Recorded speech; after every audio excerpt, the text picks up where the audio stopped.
Hello tout le monde! Aujourd'hui je réponds à une de vos demandes, c'est de vous parler de Monstera. J'en ai 8 différentes, je vais toutes vous les présenter, de la plus basique à la plus connue qui est la Monstera deliciosa, à des plantes à variegation comme la Densoni variegata, la Peru variegata, et à des noms communes comme la Lagnata ou la Pinati partita. Alors on va commencer par le commencement et c'est la Monstera deliciosa que tout le monde connaît. J'ai eu sur en fait une bouture de 2-3 feuilles. Elle a mis un petit peu de temps à prendre, mais une fois qu'elle est partie, elle a une jolie croissance, certainement plus lente que petite sœur la Densoni que je vais vous montrer tout à l'heure. En fait, la Monstera deliciosa, ce qu'il faut savoir, c'est qu'elle a des feuilles pleines à son commencement. Je vais pas pouvoir vous en montrer là, à moins que je la tourne. Voilà, quand elle commence, elle a vraiment des feuilles full pleines. Et après, on a une découpe avec la maturité des feuilles qui apparaît. Je vous ferai un film pour vous montrer un peu plus en détail ce dont je parle.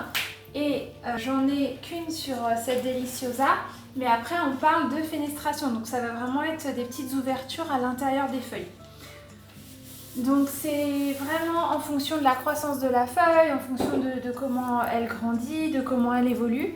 Et ces découpes, elles peuvent aller en termes de fenestration jusqu'à 3 il me semble en pleine nature, peut-être même plus. Et on a des feuilles qui peuvent être vraiment beaucoup plus grosses. Je vais vous en montrer une autre. C'est celle-ci, voilà. Donc là vous voyez, vous avez plus de fenestration. C'est vraiment des jolies feuilles. Le but c'est d'en avoir encore plus et qu'elles soient grandes pour qu'on puisse se cacher derrière. J'en ai déjà parlé dans une vidéo concernant l'arrosage, mais les Monstera, elles aiment en fait avoir un pot en terre cuite de préférence. J'ai pas transvasé toutes les miennes en terre cuite, mais dès que je peux, je le fais parce que ça va réguler en fait des erreurs d'arrosage en ayant en fait une matière de pot qui va être très aérée et qui va pouvoir faire partir l'excédent d'eau. Ce sont des plantes également qui aiment avoir un tuteur. Donc le tuteur, moi je les ai fait maison, ils sont un peu de travers, mais j'ai pris du grillage de poule, j'ai mis un mélange de sphaigne, coco et terreau que j'arrose et que je spray en fait régulièrement, et j'ai même installé en fait un Oya en haut pour pouvoir arroser de manière automatique ce tuteur en sphaigne. Des Oyas j'en ai mis au niveau du tuteur et au niveau aussi du pot pour qu'en fait elle puisse boire à sa convenance, à son rythme, l'eau à travers les tines de l'Oya en terre cuite. En tout cas le tuteur il est vraiment important parce que les racines aériennes elles vont vraiment se plonger dedans. Donc les racines aériennes elles rentrent dans le tuteur et voient en fait à travers la sphaigne humide. Ce sont des plantes grimpantes qui vont vraiment chercher le soleil, donc je recommande fortement tout ce qui est tuteur. Si vous avez des tuteurs qui sont vendus à Truffaut ou en Jardinland en coco, ils sont bien mais seulement pour la fonction tuteur pour tenir la plante droite. C'est impossible pour les racines de se planter dedans et en fin de compte là on perd le côté apport d'humidité et d'autres nutriments pour les racines. Les racines aériennes c'est un vaste sujet aussi. Regardez comment elles sont longues chez moi. Je les coupe pas. C'est des racines en fait qui vont se nourrir de tout ce qu'on peut trouver dans l'air. Donc elles ont vraiment besoin voilà, d'évoluer comme ça. J'essaie d'entourer ma plante avec mais je les coupe jamais. Une autre Monstera type deliciosa, c'est la variegata. Alors je vous montre la moins lourde que j'ai pu voilà, vous porter pour cette vidéo, qui est pas très variegata, mais que j'ai gagné un concours de Diana. Et je l'aime beaucoup, c'est sentimental. Elle est vraiment chouette, c'est des petites variegations, mais elle est sympa comme tout. Et je vous mets en vidéo la plus grande, qui elle est issue d'une feuille de Thibaut, plante d'Asie, que je n'ai toujours pas perdue. En fait elle est toujours présente cette feuille et elle m'a fait une croissance de folie, des variegations de folie parce que l'ADN de base de la feuille était hyper chouette. C'est vraiment une de mes plantes préférées aujourd'hui, dont je prends énormément soin évidemment. La troisième dans le même style que je peux vous présenter, c'est la Constellation, qui est aussi super chouette. Donc comme je vous disais au départ, en fait je l'ai eu avec une petite feuille qui est pleine, hein, qui n'est pas découpée, qui n'est pas fenestrée. Et ensuite, les découpes sont arrivées au fur et à mesure des feuilles. Vous voyez, là j'en ai une. Et après, j'ai eu le plaisir d'en avoir plusieurs. Et là, je vise pour l'été prochain, si possible, une défenestration au cœur de la feuille. J'ai de la chance parce qu'elle n'a pas brûlé tant que ça, un tout petit peu sur cette feuille-là. Il faut savoir que les variégations blanches, ce sont des parties sur les plantes qui ne peuvent pas effectuer la photosynthèse parce qu'il n'y a pas de chlorophylle. Et elles sont vouées en fait à un moment donné brunir, surtout si vous n'avez pas le bon taux d'humidité, etc. Moi j'avais un ADN qui était hyper intéressant sur la feuille de départ et qui s'est vraiment bien panaché, bien distribué sur les autres feuilles, donc je suis plutôt contente. Et c'est celle de toutes mes monstera, la taille constellation, qui boit le moins. Clairement, je la traite un peu mieux qu'un cactus, mais elle boit pas beaucoup, elle me le rend bien. Par contre, je trouve que c'est celle qui va produire le moins de feuilles en termes de développement. On va être sur une feuille tous les 2-3 mois, et ma Monstera variegata, elle me fait une feuille tous les mois. Et ma Deliciosa, elle va être d'ailleurs sur le même rythme que la constellation. Donc ça dépend des plantes, ça dépend aussi du substrat évidemment. Moi, pour information, je fais un mélange de substrat de 50% de terreau, 40% de coco, 10% de perlite. Je mets 1 lit de billes d'argile dans le fond. Et évidemment, j'essaye tant que se peut d'avoir un pot en terre cuite, ce qui n'est pas le cas pour ma constellation. Mais j'essaye de changer ça au fur et à mesure, en tout cas pour les monstera. La Pinati partita, je vous la montre. On passe à une plante peu commune, une monstera peu commune. Je l'ai trouvée au goût des plantes au Mans. Je faisais de l'œil depuis un moment. Je trouve que sa feuille est complètement différente d'une monstera classique. Elle est pleine, en tout cas pour l'instant chez moi. J'ai pas regardé si elle se... J'ai même pas eu le temps de regarder si elle se développait d'une autre manière après, à maturité. Mais voilà, je trouvais qu'elle était super sympa. Et c'est une plante, je trouve qu'elle se comporte un petit peu comme un pothos chez moi parce qu'elle a commencé ses lianes.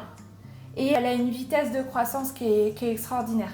J'ai mélangé dans son terreau de l'engrais osmocote à diffusion lente. Je trouve qu'elle se plaît dans ce grand potage. C'est une monstera simple qui est vraiment accessible pour des débutants, si ce n'est que voilà, elle n'a pas la classe et l'originalité des feuilles de la Deliciosa. Elle est vraiment différente, mais en tout cas en entretien, elle n'est pas pénible. On peut continuer avec la Pérouvar. Je vous ferai une vidéo de près parce qu'elle est dans un pot en plastique, boîte de bonbons. Mais c'est une bouture, hein. Je l'ai commandée à Gaëlle, l'atelier Gaëlle de Bretagne sur Instagram. Je vous remettrai les liens dans le détail de la vidéo. C'est donc une bouture de Monstera Peru variegata. Pour l'instant, elle est en acclimatation encore chez moi parce que ça fait pas longtemps que je l'ai.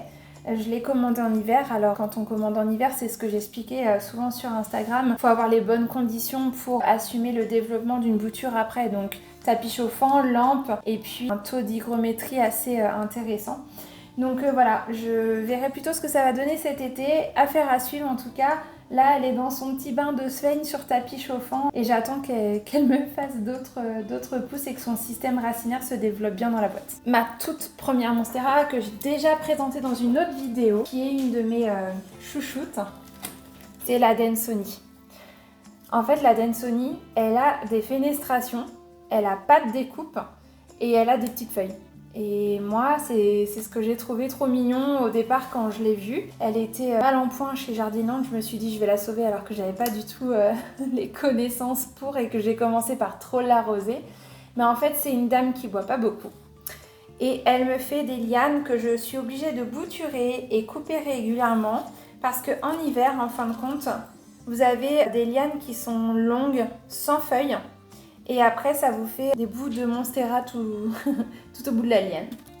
Voilà, en tout cas, je l'ai posée en haut d'une armoire. Elle descend le long sur le côté de l'armoire. Et je pense qu'elle s'éclate. Elle a toujours évolué comme ça dans ma chambre. Donc je l'aime beaucoup. Et cette Adansonii, elle existe aussi en auréa et en variegata. Et là, moi, j'ai vraiment craqué parce que les couleurs sont chouettes. J'en ai 2 boutures. Commandé à 2 endroits différents. Alors il faut savoir que ce que je vous expliquais, la variégation blanche et ou jaune peut brunir et là j'ai vraiment le parfait exemple. Je vous remontrerai ça d'un peu plus près mais celle-ci, je trouve qu'elle peine à trouver le bon dosage de variégation et à s'y acclimater chez moi. Donc elle est en pot terre cuite et tout ce qui est jaune tend à brunir. Donc je perds souvent une grosse partie de la feuille. Mais en tout cas quand la feuille naît, c'est un plaisir des yeux. Vraiment, elle est canon. J'ai celle-ci qu'on avait juste acheté un tronçon avec une feuille et la feuille on l'a perdue tout de suite. Et elle a mis énormément de temps à développer un système racinaire, à trouver là où elle était bien. Je l'ai changé de serre, d'emplacement, de lampe. Et en fin de compte, là je pense que c'est bon, elle est lancée. Donc système racinaire qui commence à faire un peu le tour du pot. Et elle a des petites variégations trop mignonnes. La dernière que je voulais vous montrer, c'est la Lagnata. Donc ça c'est mon chéri qui me l'a offerte. Voilà, c'est un peu comme une Adansonii, mais une grande Adansonii avec des grandes feuilles. Je la connaissais pas du tout, j'étais surprise quand il l'a ramenée. C'est pour l'instant une Monstera qui n'a pas trouvé son équilibre chez moi. Je l'ai changée de place, mais j'ai pas l'impression qu'elle ait trouvé son rythme de croissance et le bon emplacement. Elle est à côté d'un humidificateur, donc elle reçoit un taux d'humidité assez intéressant, mais elle m'a pas fait de nouvelles feuilles. Enfin, elle m'en a fait une. Et ça fait quand même quelques mois qu'elle est là. Donc pareil, je mise tout pour que cet été, avec un petit peu d'engrais, elle se réveille. Je pense que je vais lui faire quelques shoots de Plant Prod 20-20-20. Voilà pour la Lagnata. Alors avant de terminer cette vidéo, j'avais envie de vous parler du bouturage des Monstera. Pour moi le plus facile c'est celui de l'Adansonii et je pense que ça serait la même chose sur la Pinati Partita. En tout cas, je voulais vous montrer comment découper la plante. Je vais essayer de vous faire une vidéo de plus près, mais voilà, c'est ces endroits-là qu'on appelle des nœuds, où généralement il y a un départ de racines en fait aériennes.